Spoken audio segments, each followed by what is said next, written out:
Winchell.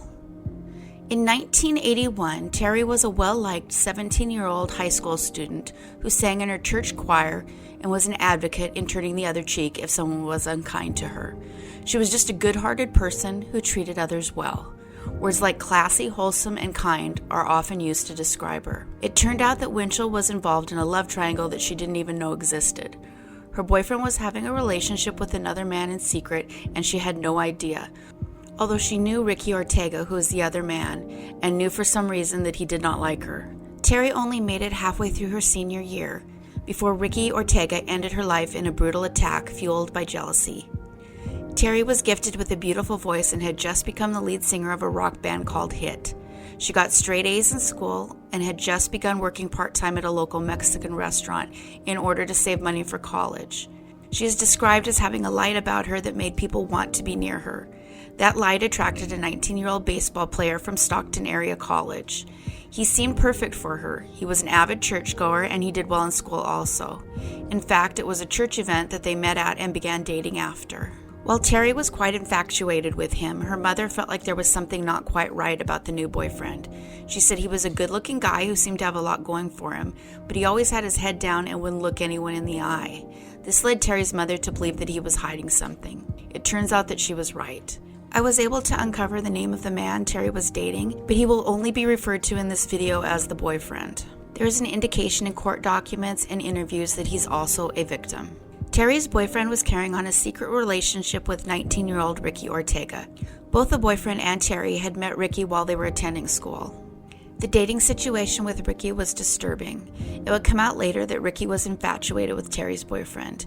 It led not so much to an affair, but to an abusive, forced relationship based on fear and violence. When the boyfriend made it clear that he would not become intimate with Ricky, Ricky broke a window in the boyfriend's home and entered the man's bedroom. He threatened to kill Ricky and his family if he continued to refuse, and eventually the man relented out of fear. The longer it went on, the more afraid the boyfriend became. The boyfriend said the only good thing in his life was Terri. The boyfriend would later say that where Ricky was darkness and fear in his life, Terri was the light. She made everything brighter and happier. Unfortunately, it was the boyfriend's relationship with Terri that fueled Ricky's obsession with the other man, and Ricky's focus became getting Terri out of the picture. In fact, Ricky had talked to his ex-girlfriend about wanting to kill the boyfriend and possibly killing Terri if she was there also. Unfortunately, no one took him seriously and he stopped talking about it.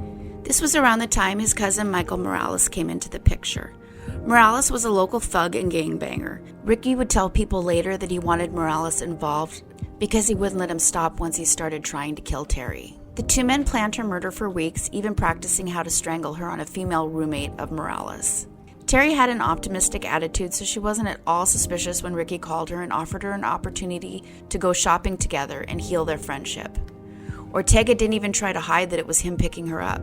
He went by her house around 6 p.m. When she got in the car, she found Morales already in the back seat, waiting with a claw hammer, a belt, and a kitchen knife. As for Morales, he was really amped up. He had just smoked PCP and guzzled a bottle of Thunderbird wine. Ortega drove while Morales attacked Terri. The belt he was using broke, so he pulled out the hammer. Terri begged Ortega to help her. He simply ignored her pleas and kept driving. It appears that while she was in the back of the car, she was hit with that hammer at least 23 times. They eventually stopped the car 7 miles outside Lodi, California. Terri was still alive but unconscious. He tossed her out of the car, commenting to Ortega that it's a shame to waste a good piece of. Morales ordered Ortega to drive away and come back in 15 minutes. While Morales was alone with Terri, he assaulted her and eventually stabbed her. Ortega picked Morales back up and drove him home to Stockton. Two men held separate celebrations. Ortega picked up the boyfriend and was intimate with him in the car, and Morales got drunk on beer and wine he bought with money he stole from Terri's purse. Criminal masterminds they were not. The police figured out pretty quickly what happened. Winchell's mother called the police when her daughter didn't come back home, reporting that she had spoke with Ortega shortly before leaving. They quickly found Ortega, and he folded almost immediately, confessing to his role in the murder and implicating his cousin. It didn't get better for Michael Morales. He was clearly not a planner, and perhaps he was high. Instead of getting rid of evidence, he kept a souvenir. He kept the broken belt, stained with Terri's blood. He simply threw the blood-spattered floor mats that were in Ortega's car into his very own trash can, where the police found them almost immediately. He stored the still bloody hammer in his refrigerator's crisper drawer. Terri Winchell's purse and credit cards were also found still inside the house.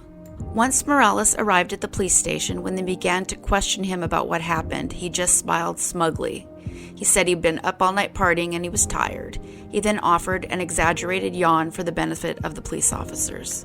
The case would eventually go to trial, and Morales was found guilty of special circumstances due to planning the event and lying in wait. Due to these circumstances, he found himself on death row. Ortega found himself sentenced to life in prison without a chance of parole. Crimes like this always make a person wonder what they would gain. Didn't try to hide their crime, even though they'd planned it for weeks.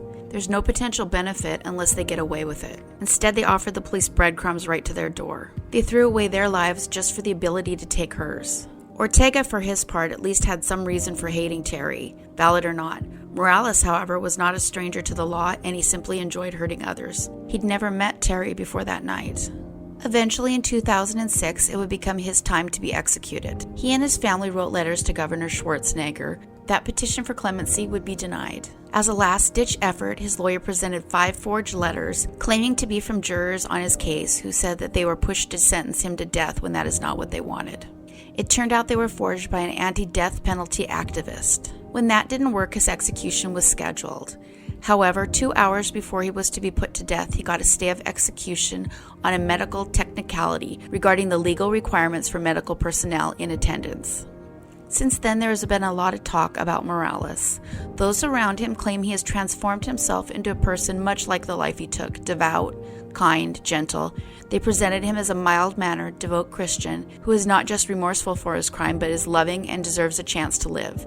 His family is adamant that it was the drugs that fueled him to assault and murder Terri, not he himself. Yet at the same time, he continued his legal fight for responsibility for the planning that led to Terry's death. Opining openly that the lying in wait charge was unfair, he reasoned that a jailhouse snitch gave false testimony. To be fair, there are some questions about the testimony, given the snitch claims he confessed in Spanish and Morales doesn't even speak Spanish. However, this ignores the fact that there were no less than 3 corroborating witnesses that led to the death sentence. There doesn't appear to be any indication of exactly who testified at his trial. However, legal documents refer to 2 witnesses that appear to be both men's former girlfriends, who they told ahead of time before they murdered Terri. It appears that Gold Country Media did a huge front-page story on the moral conversion of Michael Morales to a good person who deserved another chance. But readers were quick to point out in anger that Terri Lynn Winchell's name wasn't even mentioned in the article. Strangely enough, that article is missing from online archives. I was able to find reference to it in letters to the editor, but I spent hours trying to find the actual article and was unable to do so. One possible clue to the man Morales became, whether or not he is truly remorseful, is what he wrote to the governor when he pled for clemency. His letter was, in fact, used by Terry's family to question his claims of remorse.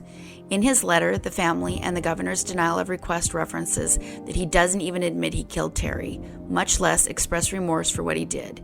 He simply referenced the killing and that he was found guilty of her murder.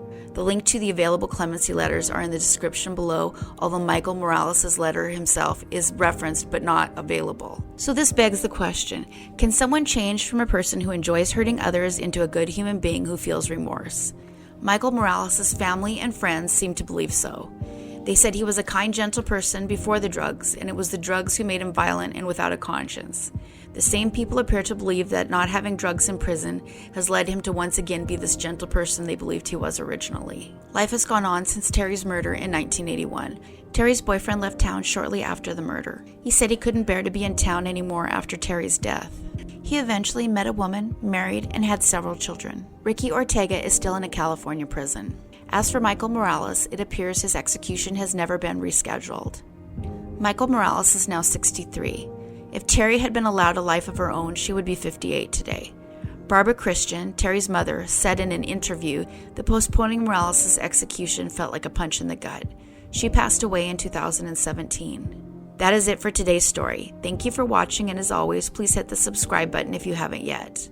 Comments on my videos are appreciated too, as it may help with the algorithm and getting this channel's existence out to others. Take care of yourself and each other.